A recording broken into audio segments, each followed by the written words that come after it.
Yeah.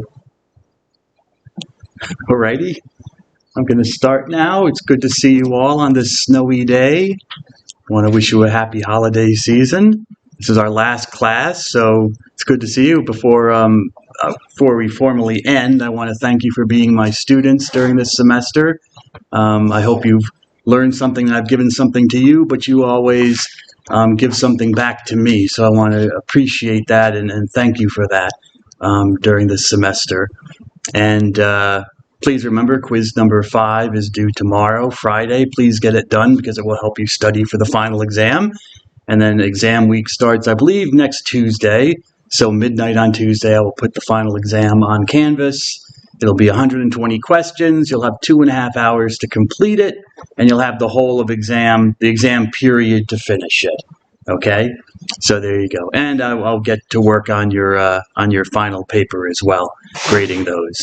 Okay, so let's get started. It is the holiday season, so I brought some chocolate.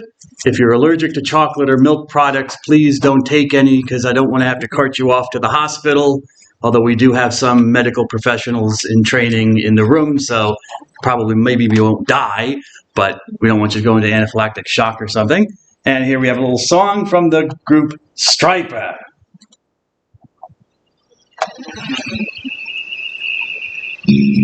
So Merry Christmas, Happy Hanukkah. I think Hanukkah started today.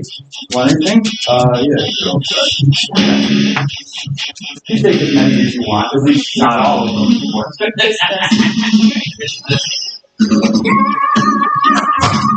Jason? Next, wishing on the king.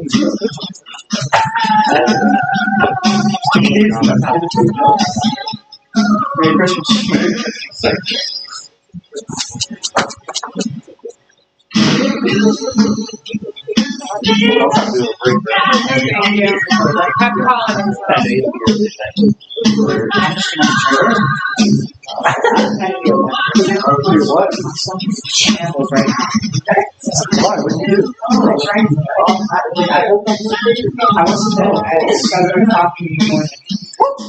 Yeah, it's almost all that.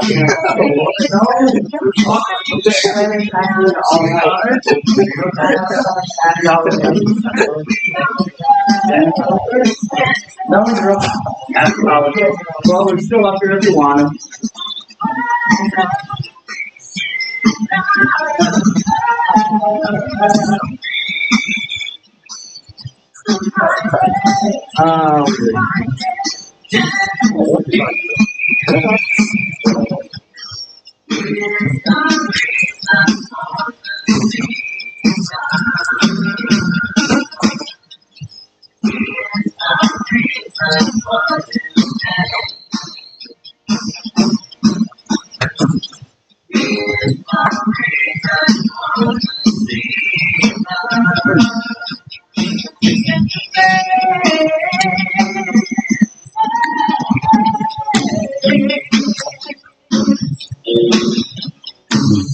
A little heavy metal Christmas.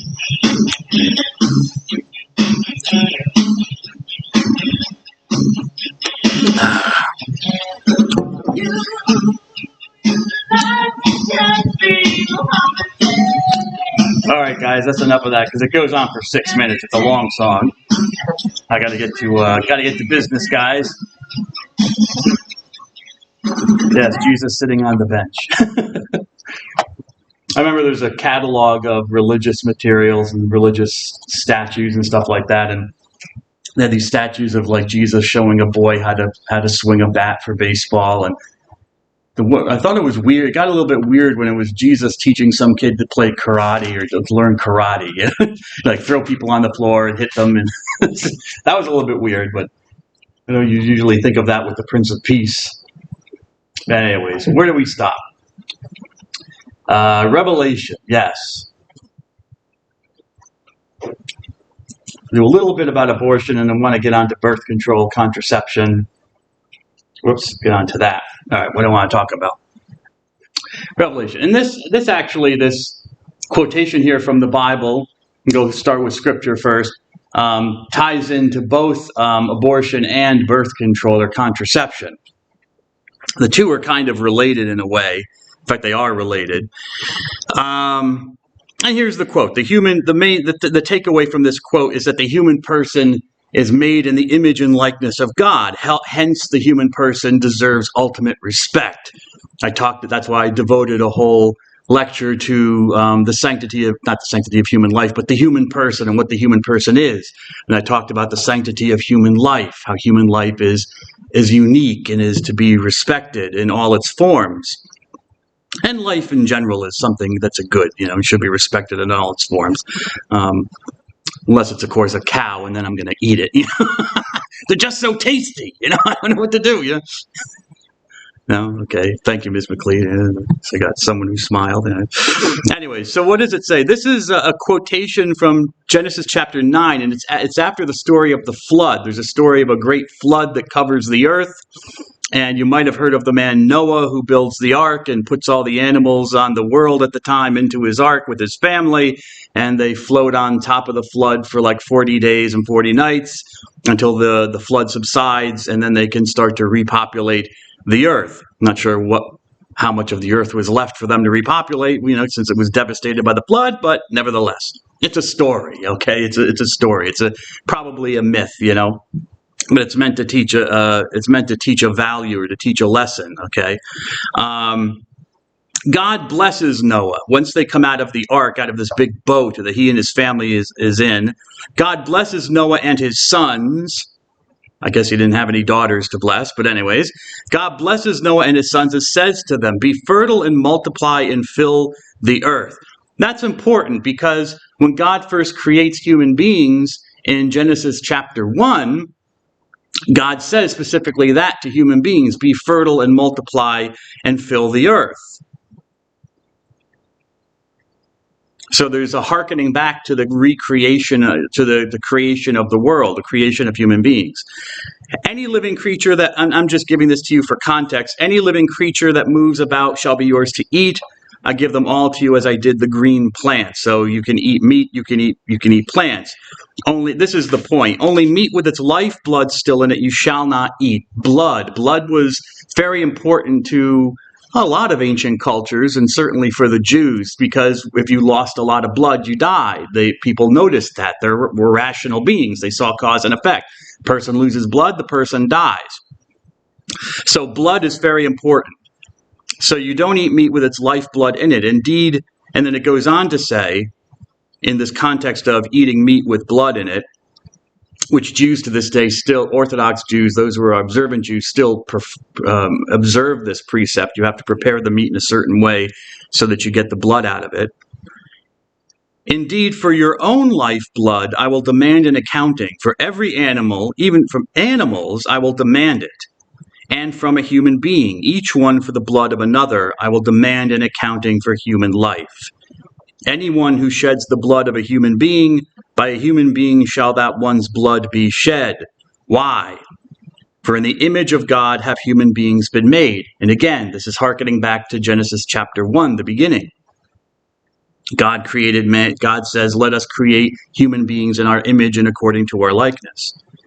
And then finally, God says, repeats, be fertile and then multiply, abound on the earth and subdue it. So don't just, procreate, but make a lot of you abound on the earth and subdue the earth. Okay, so we have two principles going on here. One is the uniqueness and the importance of human life, that blood should not be shed, and that if someone sheds blood, then their blood should be shed. We could also say there's a third point on capital punishment, but I'm not going to talk about that one. The main point here I want to emphasize is that human life is important, it's a value, and that it should not be taken.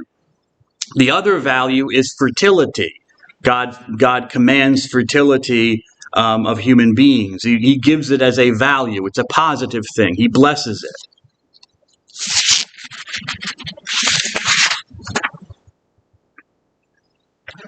The Bible does not specifically mention abortion, although it does seem to have been, as old as human beings, as old as you have people who could get pregnant, who don't want to get pregnant. It's been there. But it does mention the fact that in the book of Exodus, which gives certain laws of how people are supposed to live, the Jews are supposed to live. Mitchell. It does mention miscarriages, which is a kind of abortion, spontaneous abortion. And in that case, at least from this scripture, if it gives the scenario, this is casuistry. Remember casuistry. You take a case and then you apply a principle to the case. How do you solve the case? Okay, it's situational. Remember casuistry. When two men have a fight and hurt a pregnant woman so that she suffers a miscarriage, but no further injury, meaning to the woman, the guilty one shall be fined as much as the woman's husband demands of him, and he shall pay in the presence of the judges.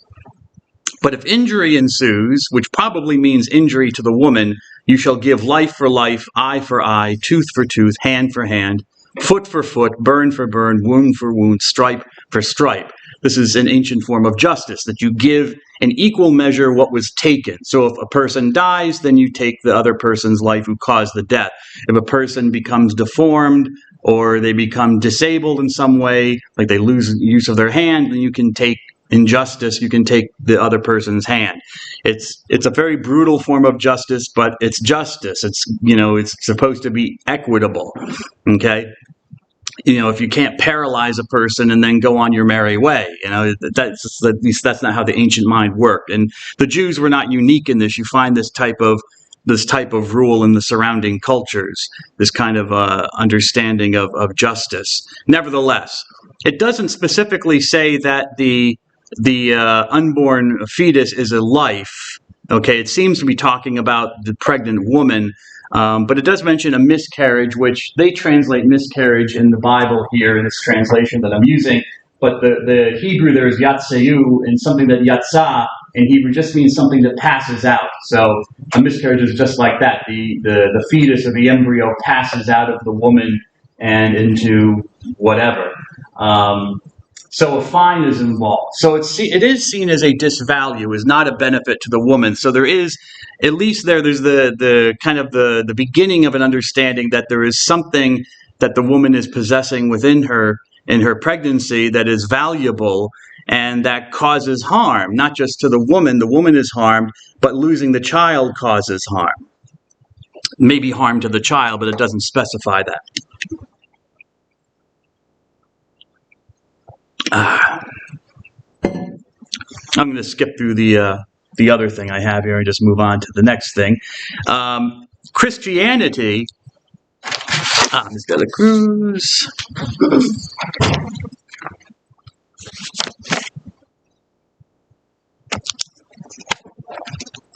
You have to understand the culture in which Christianity arose. I mean, the Greeks and the Romans, issues like all the modern issues that we deal with today were pretty much in evidence within the ancient world. I mean, you had abortion and contraceptive practices. You had issues of homosexuality or same-sex attraction. You had issues of, you could say transgender in the sense of cross-dressing and stuff like that. People kind of having, different roles. So these were not necessarily new issues today that we're dealing with. In some ways they are. They certainly didn't have genetic manipulation or like in vitro fertilization, but they had some of the same issues. And abortion and contraception was one of them, I should say. In regards to abortion, the Christian church was consistently clear in condemning direct and intentional abortion from its earliest days. And we see this, I just give you an example from a Christian writing called the Didache, which in Greek simply means teaching. Hence, in English, we use the word didactic, which means teaching, which comes right from this word didache. To be didactic means you're teaching, or in the act of teaching. So you were talking about, for example, Mr. Dietzel and Ms. Vokes, you were talking about your classes and then your labs, yes?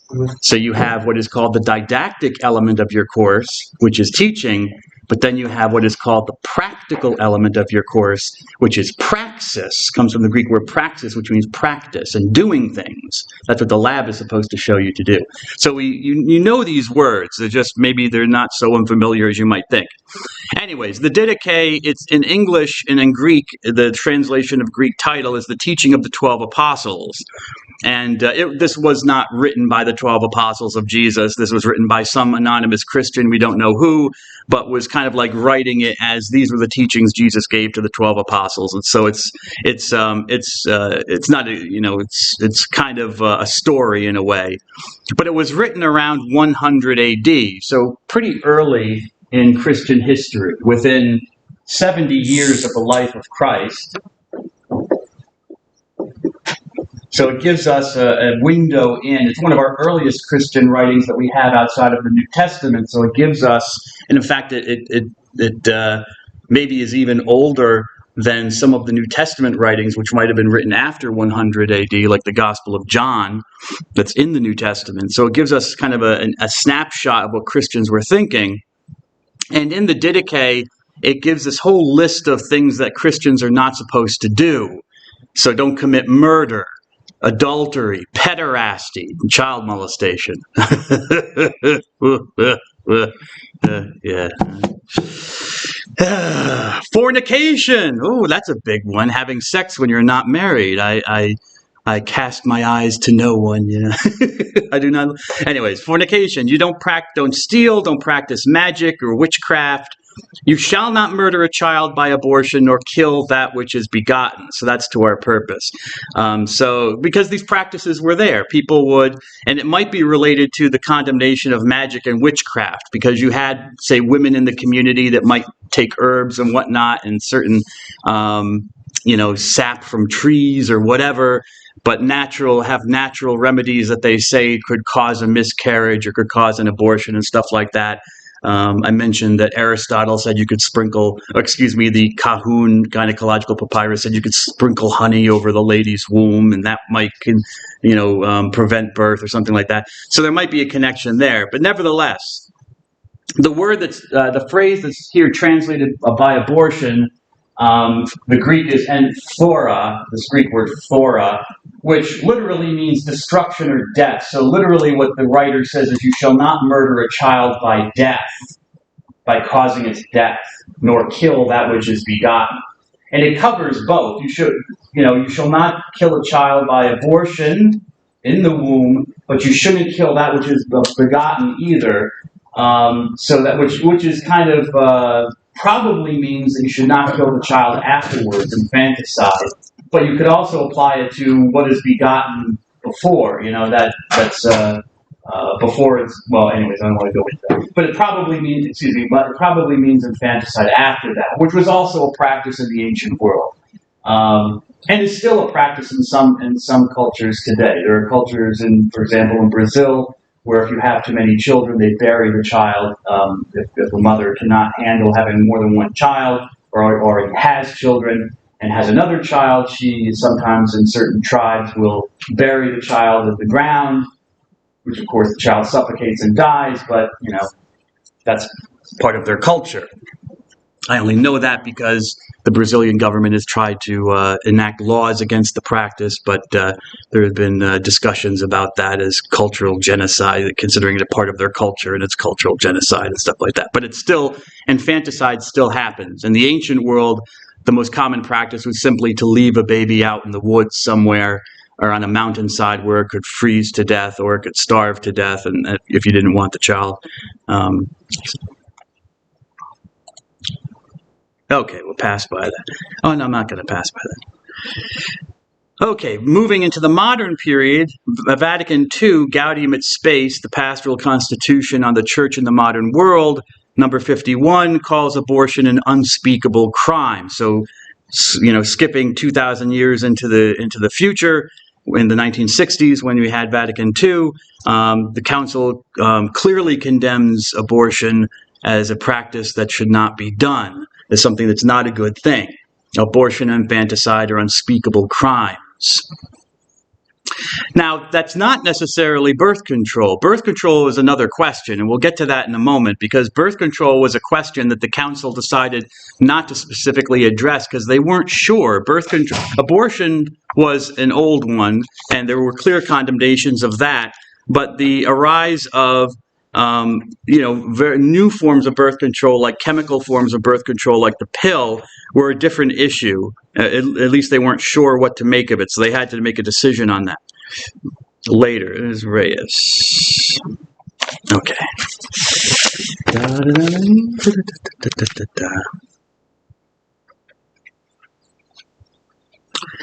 A more definitive condemnation, in case people weren't clear on it, because there was no official, it was consistently taught, but that's what how the Catholic Church works. It consistently teaches things, but it doesn't necessarily have to make them official, like, infallible teachings and whatever. Things don't work that way. The Church gives guidance, consistent guidance, and you can take some confidence if something is repeated more than once, that as the position of the Church, that is something to take seriously in one's formation of conscience and how one acts. But Pope John Paul II, in an encyclical called Evangelium Vitae, which in English, the English title is On the Value and Inviolability of Human Life. Inviolability means not to violate, it's unable to be violated. Decided to make it more clearer in number 62. So clear that he invokes his authority as Pope, as the primary bishop of bishops, by the authority which Christ, Jesus himself, gave to the Apostle Peter and to the successors of the bishops of Rome, the successors of Peter, in communion with all the bishops of the world who on various occasions have condemned abortion and who in the aforementioned consultation, albeit dispersed throughout the world, have shown unanimous agreement concerning this doctrine. So he's trying to establish that I'm not doing this just on my own, but this has been the consistent view of the bishops of the world, the authorities of the Catholic Church, in their teaching. I declare that direct abortion, that is, abortion willed as an end or as a means, as again, the goal, it's either the means, it's an abortion that's performed on the fetus or the embryo, or it's simply the goal of the process. This is what you want to happen. Always constitutes a grave moral disorder. Why? Since it is the deliberate killing of an innocent human being. This doctrine is based upon the natural law and upon the written word of God, for the most part. I showed you one instance from the written word of God, or actually two instances from the written word of God, one which specifically deals with a pregnancy issue, but not necessarily 100% clear, which is why you need an authority to maybe interpret, and is transmitted by the Church's tradition and taught by the ordinary and universal magisterium. Okay, so this has been consistently taught, and it's something that needs to be taken into account if you are a Catholic or someone who has questions. It's something to take under your deliberative process. It's a serious issue, serious enough for the Pope to intervene and make it this kind of statement. Okay, move on from that. Contraception is a little bit different than abortion. Abortion is something that can maybe be more clearly delineated because, as I showed you on some of the PowerPoints, you can see the fetus. You can see it's a human being. It has fingers and toes and eyes, a developing brain, a heart. That's still, that doesn't necessarily mean that, a woman could still say, well, I don't want it and I want it removed. But, biologically, it's kind of a clearer argument that you could make that something is going on there that might be a disvalue or might not be a benefit to either the woman or the child. Contraception is a little bit different in some ways. In some ways, it's kind of clear. In some ways, it's not kind of clear. Contraception, as we know from our definition, is to do something that is it's meant to prevent the act of conception, which naturally occurs after the sexual act. Okay? And there are different types of contraception. There are 3 types that we can identify. Hormonal contraception, barrier contraception, and various contraception. Various kinds of contraception, I should say. First hormone, and I will put this PowerPoint on, I have a PowerPoint for abortion on Canvas. I'll put this full PowerPoint on Canvas today. Hormonal contraception. What is a hormone? I'm sure some of you know what that already is, but I'll define it anyways. It's secretion, a chemical that's secreted from an endocrine gland that regulates functions of the body's organs and tissues. It comes from the Greek word hormao, to set into motion, to urge, to push on. Hence hormone. That's what a hormone does. It kind of activates the organ or the tissue to start doing something, to start producing something. It's called an endocrine gland because it releases the chemical directly into the bloodstream. So they call it anything that's endocrine. If it's defined as an endocrine gland or an endocrine something, it means that it directly secretes or excretes or whatever into the bloodstream of the body. And then the hormones go wherever they need to go in the body, wherever they're directed, and they do what they need to do. So, for example, there are sex hormones. Women have estrogen, men have testosterone. These are hormones, and estrogen causes a woman's ovaries to, the ovaries in a woman are glands which cause her to produce estrogen, and a man's testes cause the man to produce testosterone. But now they determined, beginning around the 1930s, that if you manipulate the hormones, you can use hormones to manipulate how the body works, because the hormones cause functions to happen.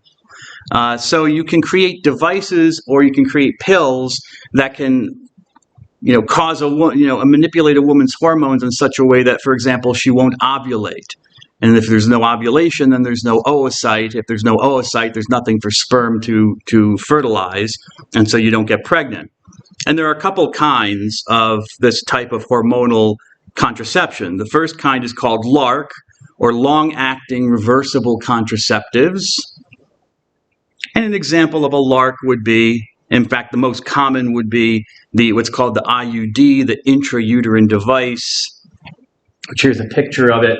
What it is, it's a T-shaped thing that they stick in the woman's uterus. You see how, and there's, as you can see, there's a string that comes out by the cervix. Whoops. Don't do that to me. There we go. Nope.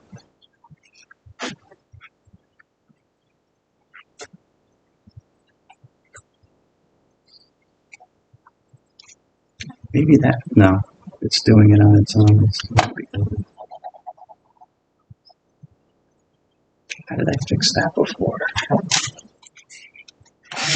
That's right, turn this off. Hold on one second.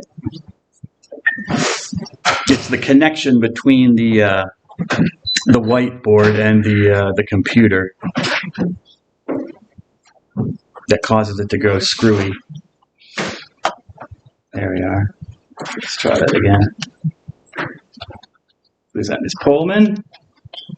Yes.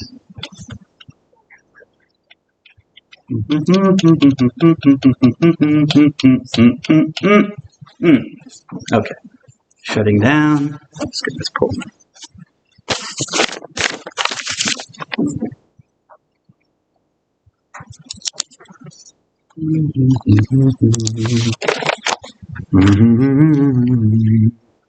And okay, it's still shutting down. There we go. So as I was saying, you put the IUD into the woman's uterus, and what it does is it has hormones that it releases which cause the mucus on the cervix to thicken, not harden, but to thicken. And by doing that, it makes it difficult for the sperm to get through, okay? And it's reversible. It can be removed. Once a woman might decide that she wants to have children, she can have this removed. So the sperm can't reach the fallopian tubes, and also the IUD may prevent ovulation as well. The other kind is what's called COCP, which is the combined oral contraceptive pill, or just known as the pill, which is a pill, that a woman takes every day over a period of more or less a month. And it contains hormones that alter the woman's menstrual cycle so that it eliminates ovulation. So there's no production of an oocyte. The introduction of the pill, at least in the United States, was in 1960 when they introduced the pill, as it was called at the time, Enovid, which is no longer for sale because they found that one of the hormones, the synthetic hormone in it, was too weak and it doesn't do as good a job, and they've progressed past that. But nevertheless, its claim to fame is that it was the first birth control drug to be approved by the U.S. Food and Drug Administration in 1960. So we have chemical means. And again, the pill is reversible. A woman could just simply stop taking the pill, allow the chemicals to get out of her system and become pregnant again. Okay, so these are both reversible, but they're hormonal. Then you have barriers, which are probably the oldest forms of contraception out there. I mean, the diaphragm, this is a picture of various types of diaphragms, which are inserted into the vagina, pushed up into the cervix. Sometimes they have to be specially fitted by a medical professional. Sometimes not. A woman can do it. I'm not a woman, so I don't know how comfortable it is. It doesn't look comfortable to me, but it's there. And then you've got the old male condom, all right, that a man puts over his penis, and just very simply, it catches the sperm as it comes out. The condom's taken off, he removes his penis from the woman, obviously, and then throws the condom out with the dissipated sperm, the sperm that's come out. So these are barriers, they're impediments, they're physical impediments to the act of conception. The woman might still be ovulating, there might be an egg present in the fallopian tube, but the sperm can't get there because either the diaphragm's blocking them, or the condom is blocking them. It's too early in the morning to talk about condoms, Miss Pullman. You know what I'm saying? Well. Then we have the third kind of contraceptives, which are various. And this includes, there are spermicidal gels and foams that a woman can put in her vagina, which would kill. Now, the uterus is already naturally acidic. So it actually does kill sperm. Its natural state is to kill sperm until the woman is ready. That there's sperm, that there's ready for conception, which is interesting. And when sperm is ejaculated into the woman's cervix and into her uterus, well, the cervix, I guess you would say, the fluid that the sperm comes with has all sorts of chemicals in it that neutralizes the acidity of the woman's uterus. So you can see already naturally, there are natural processes involved that are making the process of procreation a goal of what's going on. That's okay, sir. The most common form of various is surgical procedures. Okay, because when I was doing my research for this, women aged 14 to 49, and studies of women aged 14 to 49, and the birth control practices that they use, the majority used sterilization. And after sterilization came the use of like IUDs and stuff like that, and birth control pills. But actually, most women, I think it was 18% out of that group, were using sterilization methods. And what does sterilization do? It basically makes the woman infertile. It's an operation, a mechanical manipulation of the woman's or the man's reproductive organs that makes the person incapable of producing or bearing offspring. Sterilis means unfruitful in Latin, as opposed to fertility, fertilis, which means fruitful. For a woman, this involves a process called tubal ligation. The fallopian tubes are say a woman, colloquially, women will talk about I have my tubes tied, and that kind of does happen in one procedure. For example, you can see in this picture where there's a band placed. That's kind of tying in. That's probably reversible. If that woman ever decided she wanted to have children later, then they can take the band off. But these other ones are cutting, literally cutting and tying the tubes, and cauterizing, where you kind of burn, you use heat to burn the ends closed.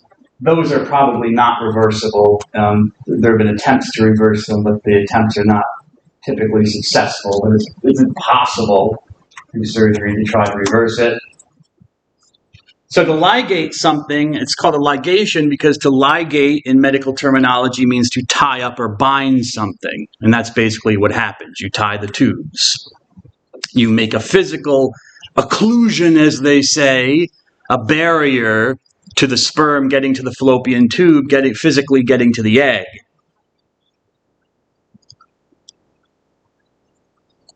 Now with the man, and we're all adults here, so I'm assuming you've gone to health class, so don't freak out.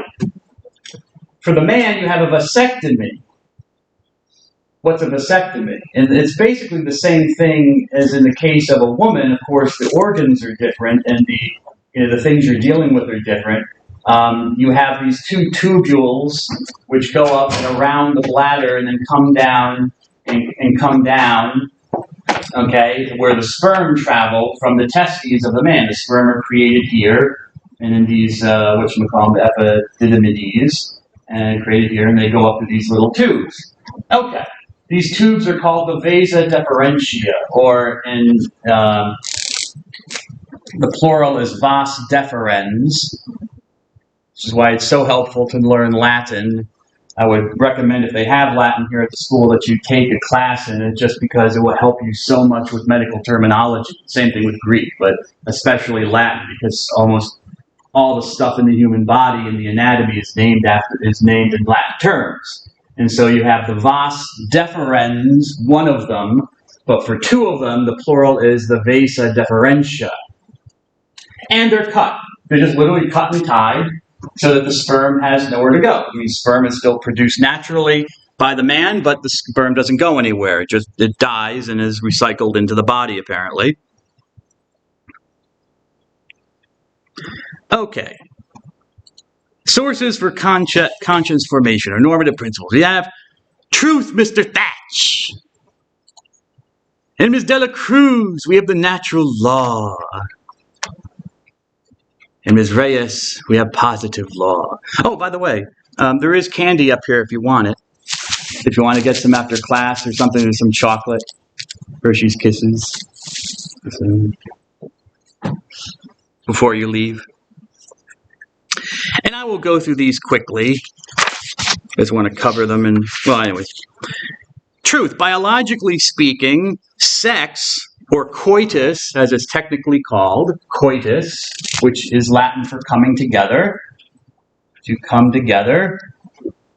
Coitus, sex,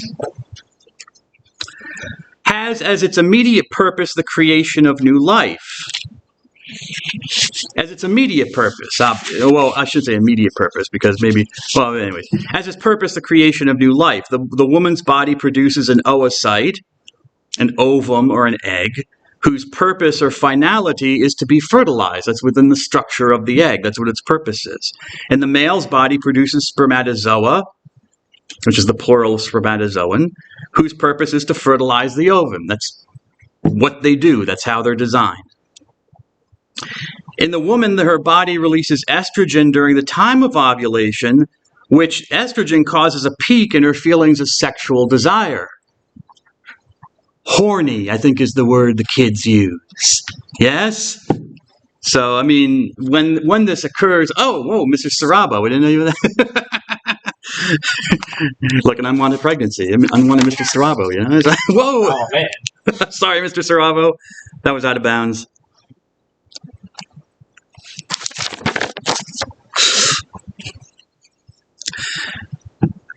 Both the male and the female genitals are designed and act as vehicles for this purpose, which is the creation of new life or procreation. That's clearly what they're designed for. They can be used for other things, obviously, and people do use them for other things, but they are designed, seem to be designed for primarily human procreation.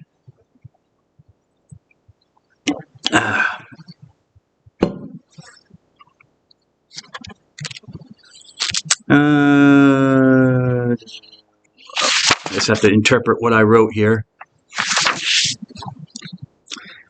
The forms discussed that I've discussed, except for the hormonal form, is a question mark because the hormones are natural.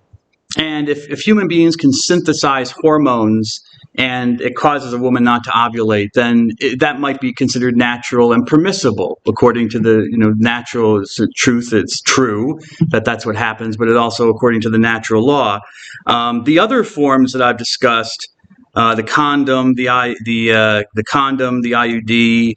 Well, no, not the IUD. Excuse me. The condom, the diaphragm, vasectomy, and tubal ligation are more clearly non-natural and artificial.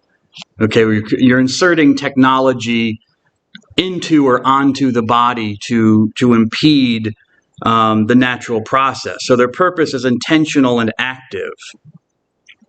Whereas you might say that the hormonal method is more passive. A woman takes a pill. Well, she actively takes a pill, yes, and that can be an issue. But she's passively allowing it to do something to her body, that just it naturally will do if the certain hormone is present. They damage and they destroy the procreative function. Certainly in the case of tubal ligation and vasectomy, you're taking a healthy organ which is working fine. It's working as it should, but you don't want it to work that way. It's not diseased or damaged, but you damage it intentionally or have it damaged intentionally in order to not become pregnant. So even in the act of doing that, you're recognizing the truth of what the organ is designed to do. Even if it just gives pleasure, which sex does give pleasure. Coitus is pleasurable, but you could say, well, so there's pleasure involved, yes? So maybe you can just do it for the sake of giving someone else pleasure. Pregnancy doesn't have to be the finality of the action. Well, that's not why you get a vasectomy. You don't get a vasectomy because, well, I don't want to have pleasure. No, you don't want to have a kid. You don't want to knock somebody up inadvertently. You will kind of recognize the truth of what the ultimate purpose of the action is, even if pleasure is a byproduct. A good byproduct, but a byproduct. Other things like the condom and the diaphragm are not damaging to the body. They don't damage the penis or damage the woman's cervix, but they do impede the procreative finality or purpose. Whereas something like the pill or the IUD, the hormonal ones, are more manipulative. They manipulate the process. However, it is also true that not every sexual act results in fertilization. A woman doesn't have to get pregnant every time she has sex. And it's true that the rhythms of the menstrual cycle give a woman a natural way to regulate her fertility. So the body is saying, yes, there are periods of rest within the woman. That, it's not like, she has to be barefoot and pregnant every 9 months. So, okay, you've had another kid, come back from the hospital, let's start this over again. The body itself naturally says, no, the woman needs to recover and it doesn't have to always be pregnant. There are natural processes that indicate that. Can that be regulated? Maybe. That's a natural, non-artificial way of controlling pregnancy. According to the natural law, we have the inclinations of human nature. The second inclination is towards sex. Sex is a good of the human person. Not just because it produces offspring, which is a good, a benefit, hopefully a benefit. But I mentioned pleasure. Here we get into the idea of pleasure. You're pleasuring the other person, okay? And the other person is pleasuring you. Pleasure is a good of sex. We've not always seen this way, even in the history of the church. So, sometimes, and this is maybe because the people who were writing the theology textbooks were single men, and they didn't, who had taken a vow of celibacy, so they weren't having sex, and they didn't understand. But I think that's probably what's going on, is that they didn't see how pleasure and procreation came together. But the church has developed in that understanding over the centuries to see how the two go together. So sex and the nurturing of young are the second inclination. And the third inclination, part of our third inclination, is community. So the sexual organs and their process all tend towards indicating that the purpose of sex is the transmission of life, that they find their goal in the bringing about of a new human creature. And this is a good thing. It's perfective of human persons. How? Because if we think about the third inclination of human life is that it's the building up and maintenance of community, of not being alone and solitary, this is what it does. It forms a social group, the mother and the child, and then the family. And human beings tend to form social groups. Usually, human beings do not live in isolation. These social groups are seen as necessary components of our personal, psychological, and physical health. Our personal health, because feeding, we need to feed each other. Okay, we need to find food, and usually that's better in a group than just by yourself. And certainly, a woman has to feed a child through breastfeeding. Caring for each other, people get sick and get harmed, and oftentimes they can't care for themselves. They might need someone to care for them. Psychologically, because of loneliness, think of what happened during COVID-19 and people who were isolated and the psychological effects of that. People are social animals. They want to be out and about with people. Even if you're not talking to anybody, you're just out, at Starbucks or something, sitting there with your cocoa, you're still around people, conversation, the energy that comes with that. And it can be helpful psychologically. And physical, protecting each other. It's easier in a group to protect each other than just as a person, one person. So having children allows for community. You create your own community, a community which cares for each other and helps each other throughout life. And after death, the family continues the person's lineage and memory. This community creates a relationship of love, or at least loyalty, that's created between the parents and the child, as well as between the child and relatives and the community. So sex is a perfection of human nature. It allows the person to continue on somehow, not just in life, but even after death and the children. Sex or coitus gives pleasure. That's part of its purpose, obviously, because it happens. So it makes someone happy.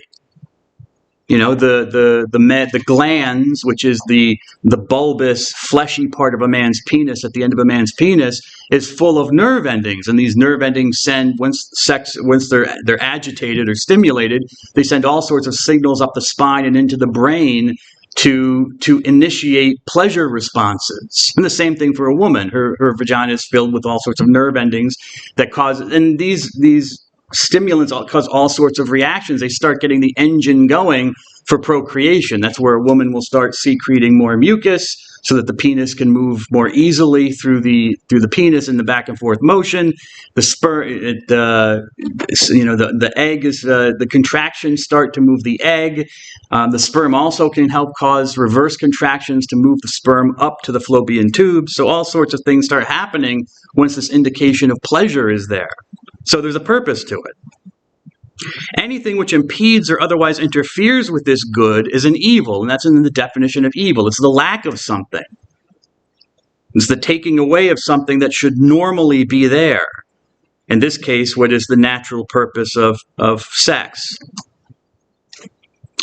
There are two purposes of sex that can be, and I've already mentioned them already, but they have definitive names or unique, not unique names, but they have specific names. There are two purposes of sex. One is procreative, okay? The state or quality of bringing forth offspring. But there's another one that maybe you haven't heard of, and which we won't talk about enough. People know it. Because they say sex is fun. Well, when they say sex is fun, they're talking about the unitive aspect, which is the state or quality of producing a union between two people. This is where the pleasure element comes out. It solidifies that union. Okay, it makes you want to engage in the act of coitus, which will lead to procreation. The ethical problem comes in when someone wants to engage in the act but not lead to procreation. How do you ethically do that? Well, you cannot have sex. But that's not going to happen. I'm whistling in the wind on that one. Anyways, but that was a question, especially when the pill came out in 1960, which was just before Vatican II, because the bishops weren't sure what to make of it because it manipulated the hormones. And hormones are natural to the human body. And obviously, the condom and diaphragm are the barrier methods are not natural to the human body. So those can be kind of ethically decided pretty clearly. Unless you disagree, at least for the Catholic Church, those could be seen as non-natural and artificial and so could be excluded. But something like the pill was a question mark. And so the church had to think about that one. And it took several years. But anyways, getting back to the unitive aspect, I should get back to the procreative and unitive. From the biological perspective, procreative seems to be the primary finality of the sexual process, because even the pleasural aspect, as I said, stimulates all sorts of things to start happening in the body, which are leading to the union of the egg and the ovum. But the coming together of the male and the female in a psychological and a spiritual union is not excluded. In other words, there's more going on here than simply a physical material process, because we are beings with intelligence and with will.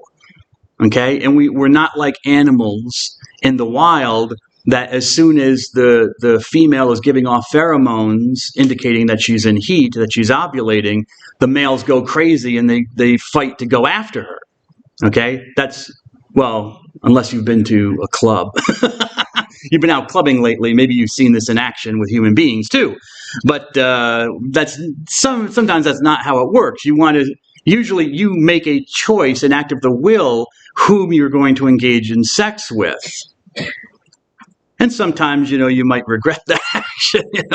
I wish I hadn't slept with him or her. Anyways, but nevertheless, there is more going on than just the materialistic side of it, the biological side. There is a psychological side, you could also say a spiritual side, that you want to give. You choose, I want to give pleasure to this other person, and because why? Well, you love the person. There's some feeling there. Maybe it's not total love. It's like, you're not totally committed, like you're going to be married or you are married. Maybe you're boyfriend, girlfriend. And I'm not saying anything about the morality of that because, the Catholic Church is against it, but I'm just giving it as an example. If it happens, usually there is some positive emotion that is directing the will towards making that decision. You're not giving the person pleasure because you hate them. Usually. And I'm not talking about instances where sex is forced on someone or violently or whatever. Those are the exceptions. That's not even sexual activity in a way. But I'm talking about sex where there's an act of the will between both peoples. So, people are naturally united in sex or coitus through pleasure, the union, and through fertility and procreation. And ideally, it would seem that these two should go together. Because the part of the pleasure is you're creating a new human life together who will be you, in a sense, continuing on because your genetic material will be in it. Still snowing. Okay, positive law. Positive law. We can get through this pretty quickly.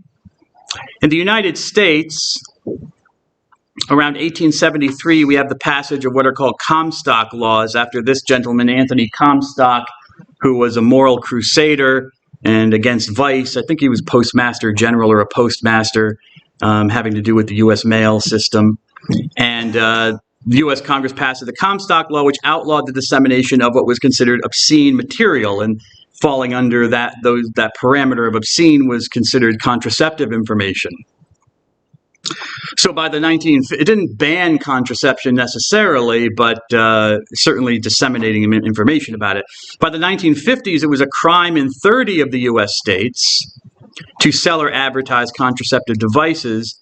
Connecticut was the only state where it was a crime also to use them.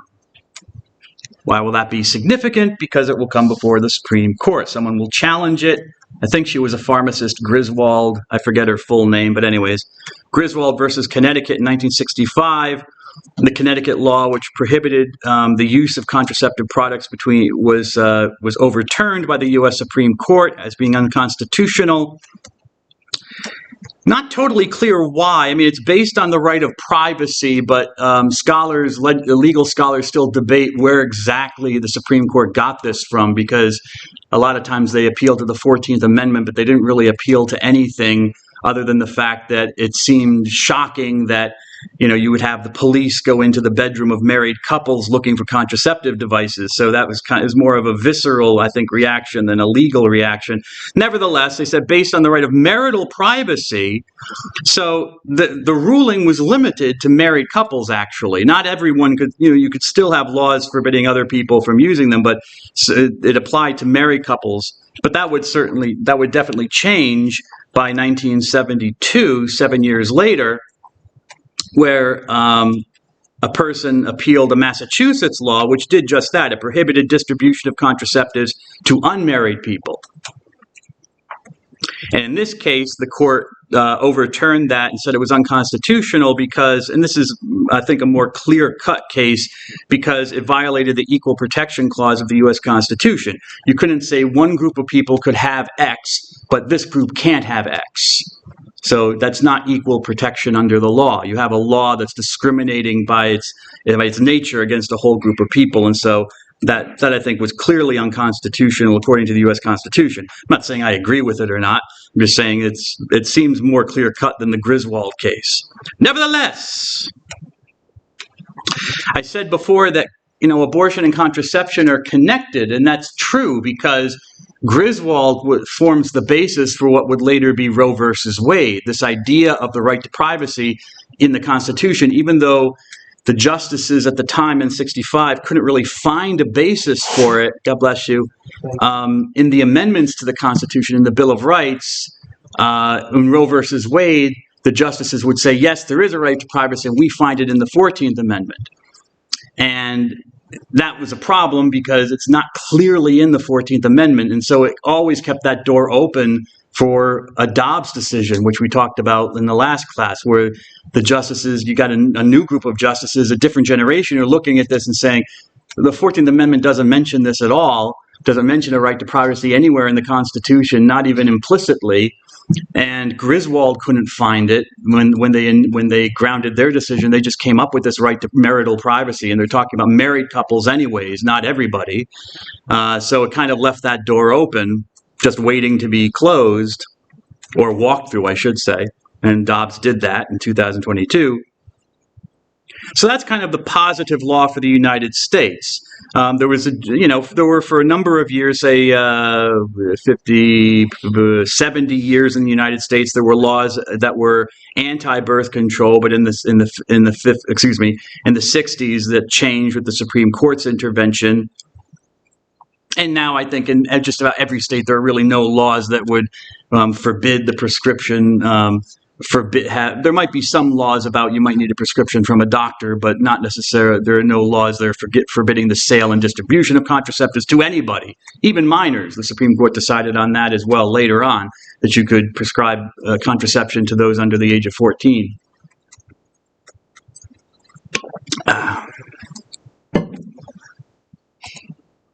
Okay. Scripture, tradition, magisterium. Where does the church stand? I think I've already told you that, the things that are impediments, active impediments, and things that are damaging to the reproductive organs for more reasons than I'm telling you are excluded by the Catholic Church just by natural law, because they're damaging the natural processes or they're impeding the natural processes. Okay, period. The governing principle from Scripture, I've already told you when I read from the book of Genesis chapter 9, but I just put this other stuff up here again to remind you. You have at least 3 times where God says and then repeats later on this idea of being fertile and multiplying as a part of human life. And even in chapter 9, when God speaks to Noah, God blesses Noah. Fertility is a blessing. So that tells us something about, because that's not necessarily, you could say that's not necessarily unarguable, because fertility can be, well, a curse for a woman. I mean, if she some women have difficult pregnancies. Pregnancy is painful. Laborious, okay, it's heavy. I mean, carrying around a child is not an easy thing. I have some little experience of this, very little, because I went to, this is years ago, decades ago, I think. I went to Liberty Science Center, which is on the coastline of New Jersey. It's right across from the Statue of Liberty, so it's called Liberty Park, the Liberty Science Center. And I remember they had this demonstration of, they had made this to simulate pregnancy of a woman, and they had it for men to put on. They put it on with Velcro and straps, and you had this huge, plastic, weighted belly thing. It was heavy. I mean, this is 9 months. It was meant to simulate like 9 months of pregnancy. Yes, sir. I saw a thing where they have a electric thing where it simulates contractions. Oh. Like you can put it on for guys to simulate what it feels like to go through the contractions. Is it pleasurable? I assume not. I saw that the guy passed out. Yeah. Oh, really? Yeah, he passed out. He couldn't go to the highest level of whatever. The contractions that a woman goes through. Yes. Yeah, the woman was fine. When she was yeah, this is what it feels like, and then he almost passed out. Well, there you go. Who's the toughest? No, it is a painful process from what I understand. I obviously don't have firsthand experience of it, and I never will. I just had that little experience, certainly not of the pain of it, of the birth, but of the pain of the carrying of a child in the womb. It is not. It is something that, and there are things that can go wrong. There are health things that can go wrong. So it's not necessarily immediately apparent from biology that it's a good for the woman. You can make the argument that no, it's a bad. But you have here an indication from Scripture that it is meant to be a blessing. It's meant to be a blessing. So take that for what it's worth. Contraception is mentioned in the Bible. Contraception is mentioned in the Bible. We have the story of Onan, this brief story of Onan, who, I'll read you the story. Judah, who's one of the sons of Israel, this man Israel, the Jews or Israelites are named after this man Israel. Anyways, one of his sons is named Judah. Judah got a wife named Tamar for his firstborn But Judah's firstborn, greatly offended the Lord, so the Lord took his life. All right, these are the old days when God had hissy fits and killed people because they pissed him off. You stepped on my toe. You're dead. God of Israel. Anyways. Then Judah said to Onan, have intercourse with your brother's wife in fulfillment of your duty as brother-in-law, and thus preserve your brother's life. This was a standard of, apparently, I guess, Middle Eastern life of that culture, where if one of your near relatives, like a brother, had a wife and he died without producing any children, then the nearest brother was supposed to take his wife as his wife, now the brother's wife, and have sex with her to raise up children. The children would not be seen as his own children, but as the children of the dead brother. This is, you have this in some, anthropologists notice this in some other cultures and stuff like that, African cultures. We have ghost marriage, where a person, a woman marries another woman, and then all of the woman's children are her children, even though they're from another man. So you have weird things going on. I shouldn't say weird things, that's judgmental, but you have certain things like that going on in other cultures as well, where people's children are the children of another person, even though they might have a different father. Onan, however, knew that the offspring would not be his, so he didn't want this. So what did he do? Well, he did what's called coitus interruptus, interrupted sex. Whenever he had intercourse with his brother's wife, he wasted his seed on the ground to avoid giving offspring to his brother. What he did greatly offended the Lord, and the Lord killed him too. The Lord's killing a lot of people these days. Where's the mercy, Lord? Anyways, traditionally, biblical scholars have seen this as a condemnation of contraceptive activity. Okay, because he spilled his sperm, he impeded the process, he interrupted the process. But many scholars today would see it more as Onan did not faithfully follow God's law, which was he was supposed to raise up offspring to his brother. But I would say that both interpretations are valid. It was not a wrong act. It was a wrong action, not only, at least from the perspective of the Bible, whether you agree or not is whatever. But the perspective of the Bible, I think it was wrong not only in that Onan failed to observe God's law, but he was also wrong in how he failed to observe the law. Because he could have just decided, I won't have sex with her at all. But which would also have been wrong in breaking God's law. But he compounds the error by as it says, wasting his seed. The seed is seen as a benefit because it goes to procreation and being fertile. But he violates that command of God. Nevertheless, there is no specific prohibition against birth control in either Jewish or Christian scriptures. It doesn't come up. So we have to look elsewhere for that, for a more specific thing. I mean, Onan is kind of specific, and you can piggyback off of Onan to a principle of being against birth control, but it's not clear. But in 1930, the situation changes. The Church of England allowed for the permissibility of using contraception amongst its members in some circumstances. And this was the first time a Christian organization had officially said that some forms of birth control were positive. And this is the 1930s, so they're talking about diaphragms and condoms. There were no hormonal treatments at the time. In the 1930s, they were just discovering the use of hormones in the case of anti-ovulants. But here it would be diaphragms and condoms they're talking about. The Catholic Church responded. Pope Pius IX, there's a picture of him, looking as happy as he can be. Come on, dude, cheer up. You're the Pope. It's good to be the Pope. Oh, Pope Pius XI, I said, yes, right?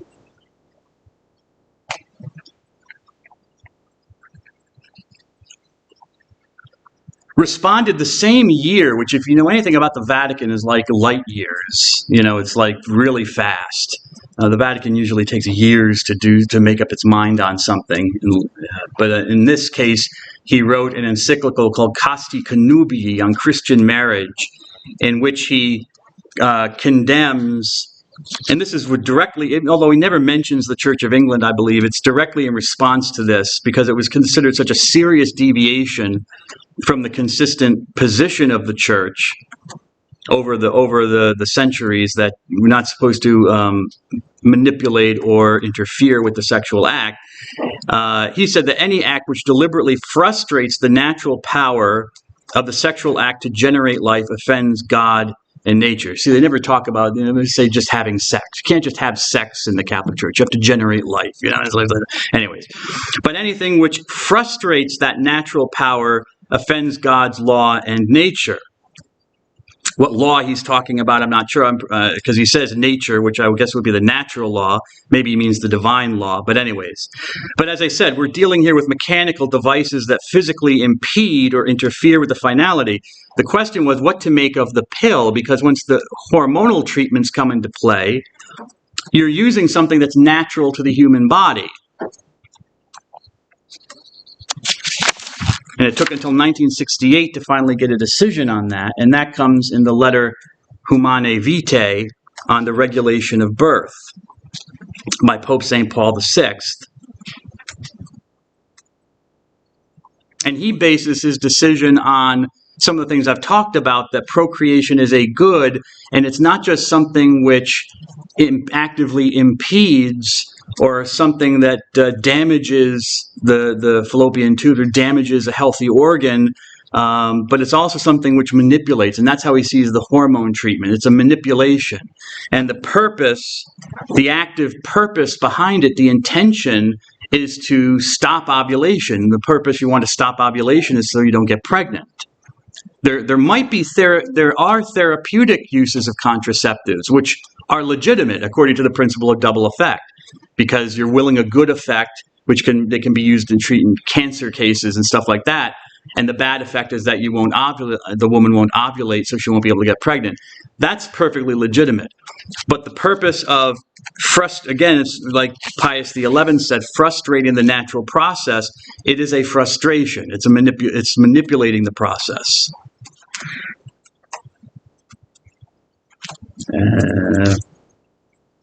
So I'll just skip to number 14. And he goes down the list. He says, any direct interruption of the generative process, I mean the process that generates life, begun, above all direct abortion, even for therapeutic reasons, is absolutely excluded. I mean, you can probably assume that that was going to be the decision because it was so consistently excluded before in church teaching.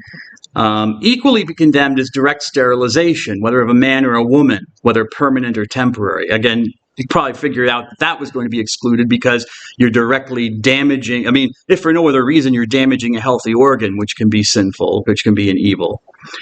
But here's the rub of it. This is where the pill comes in. Similarly excluded is any action which either before, this would be like the pill, taking the pill before, at the moment of or after sexual intercourse is specifically intended to prevent procreation, whether it has an end or a means. And that's where the evil lies. That's where the lack of the benefit lies. It's not that using hormones is necessarily in it of itself, hormone treatments in and of themselves are evil, but the intention is contraceptive. There's only one purpose that the person is usually taking this hormone treatment, and that's to manipulate the ovulation, the woman's menstrual cycle, so she won't ovulate, and therefore she won't be able to pass on life or generate life. So that's the logic of it. Okay. Well, that's it. That's all she wrote. God bless you all. I hope you do well in the final exam and have a good break and do well on all your final exams. There's still candy up here if you want it, some Hershey's Kisses. You can take a few if you want, or take one. Do.